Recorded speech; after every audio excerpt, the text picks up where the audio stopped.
Greetings, brothers and sisters. What is up? Welcome back to yet another one from us. We are coming to you with news from South Africa. Who are foreigners according to South Africans? I think at this point we can all agree that South Africans consider foreigners Zimbabweans. I think that's the best description of a foreigner in South Africa. What is happening right now? We are seeing Ramaphosa trying to defend a situation that has caught a lot of South Africans off guard.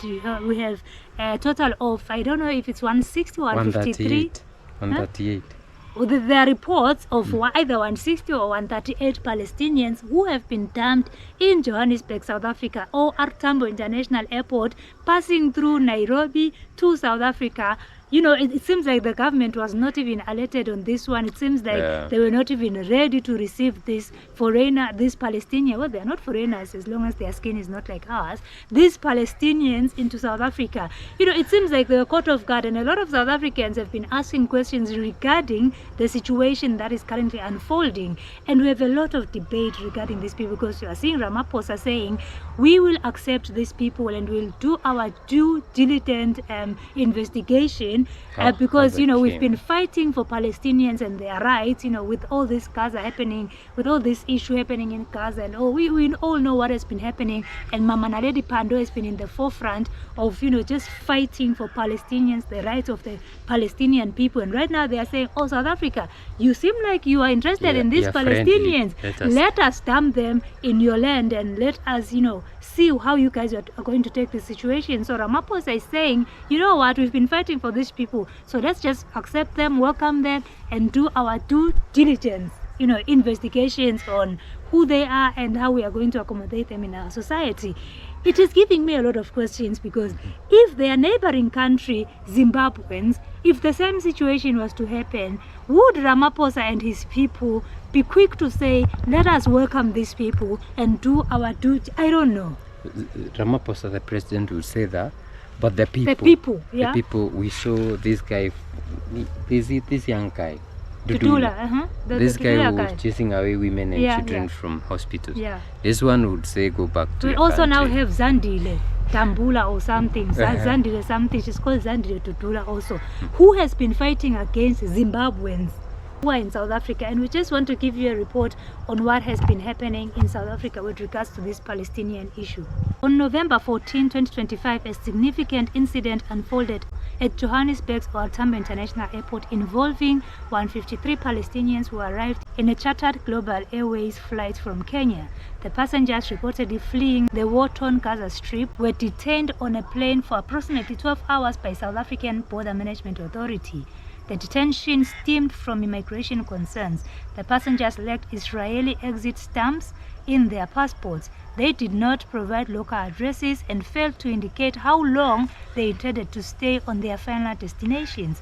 This unexpected arrival, with no prior coordination noted by the Palestinian embassy in South Africa, sparked confusion and scrutiny. The situation escalated as the passengers endured harsh conditions aboard the aircraft, with reports of unbearable heat prompting intervention from the Ministry of Home Affairs. After prolonged negotiations, the ministry allowed the passengers to disembark, and the humanitarian organization Gift of the Givers stepped in to provide accommodation and support. Of the 153 passengers, 130 were released into the care of Gift of Givers, while 23 were transferred to other destinations. The Palestinian embassy later suggested that an unregistered organization had exploited the humanitarian crisis in Gaza, misleading families and facilitating their irregular travel, potentially via Israeli Ramon Airport. So you see what is happening here. One, the South African government was caught unalerted about this whole situation. They were just caught off guard, and as the reports are saying here, these people are undocumented. We don't even know how they exited. No, they have passports, but they don't have the stamps. The stamp. That's so undocumented. This looks weird as this. You know, Israel and the US have been pushing to relocate the Palestinians from Gaza and into other countries. And could this be the operation? Yeah, it seems as it, because when we look at the organization which was moving them out, Givers. No, Gift of Givers received them in South Africa. That there's an unregistered NGO which facilitated their movement from Gaza to South Africa. And this, you know, it's an ending, because there's no way a whole country like Israel could allow people to leave through the airport without, you know. So this seems like something to teach, you know, South Africa a lesson, because they've been fighting. Picking your noses in our business. for Palestine. Yeah. They've been fighting for Gaza and Palestinian long way. But the problem is, when you enter a plane, you are going to a certain country, they normally notify where you are going. They notify that country. So even when you look at those lists, they know that this number of people are coming using Kenya Airways, and among them we have 10 British, we have 25 Kenyans, we have 7 Nigerians. In case even the plane crashes, you know who you are carrying. Yeah, they normally have all that information. So this thing to say that they never knew, okay, the government might not have known because it's a flight. So the flight people are the people who know. But what they don't know is, did they have visas to South Africa? Or Palestinians don't need visas. If they don't have a stamp. Do you know you cannot be allowed to step inside a plane if you don't have a visa to that country when you are required to have a visa? Especially KQ are strict, very any strict. other plane. And not just that. Yeah. If you are required to have then a there's yellow fever, there's all of these things. So I don't know, maybe it's what we are talking This one about is a scam. About foreigners in South Africa. But the thing is, this looks like they are saying in that article, it's like some people are saying it's like this is an Israeli thing that they are trying to punish South Africa, because there's no way you can tell me that they left Ramon Airport without a stamp, or that you are leaving Israel.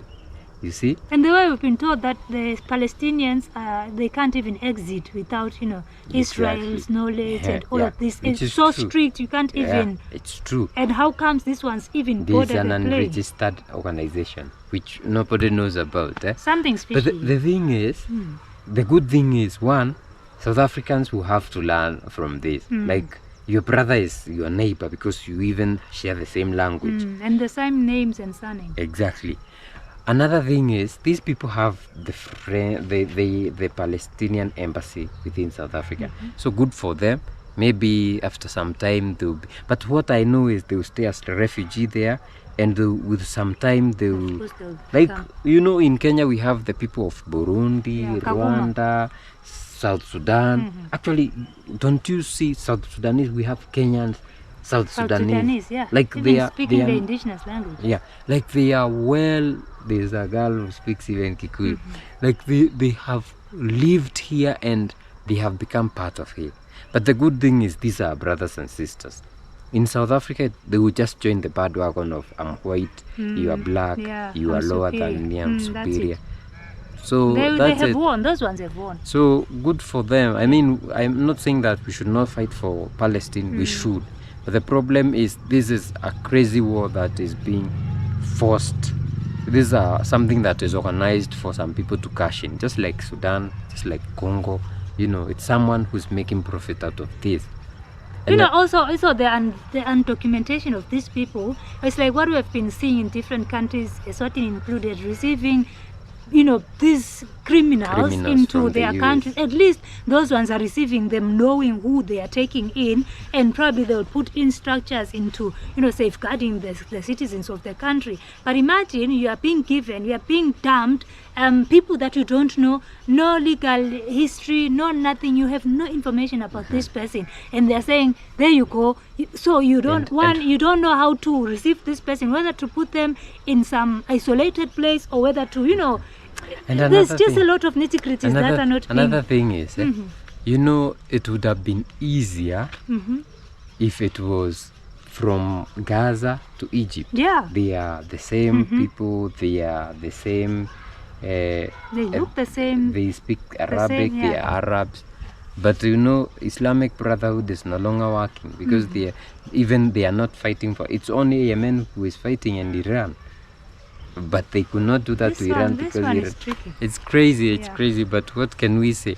So brothers and sisters, let us know, what do you think about this? Don't you think like we are thinking like this is fishy? That's a lot. Yes, and please continue supporting us by buying our merchandise on Fourth Wall. They are so affordable. Imagine $50 I mean, $10. Yeah, and it's a gifting 15. season. I mean, what are you Yeah, waiting come on. for? Buy an Ibrahim Traore hoodie for your dad, for your yourself. mama, for yourself. I mean, give them something. And also we have elegantmasai.com that now gives you another, not hoodies, no, it's African handmade One-stop product. African shop. Yeah. Beautiful. We ship them directly to you using DHL, so don't be worried. When it comes to payment, we use DPO, that is direct payment online by network. You can check it online. It's safe, it's secure, and we only get our money once we have shipped to you and Once you you have have received your confirmed package, yeah. you have received your package. If you don't, they return back to you. And Support by subscribing. buying us coffee, buymeacoffee.com/African bars. Super And thanks, super yeah, chats. we see you in the next video. Bye.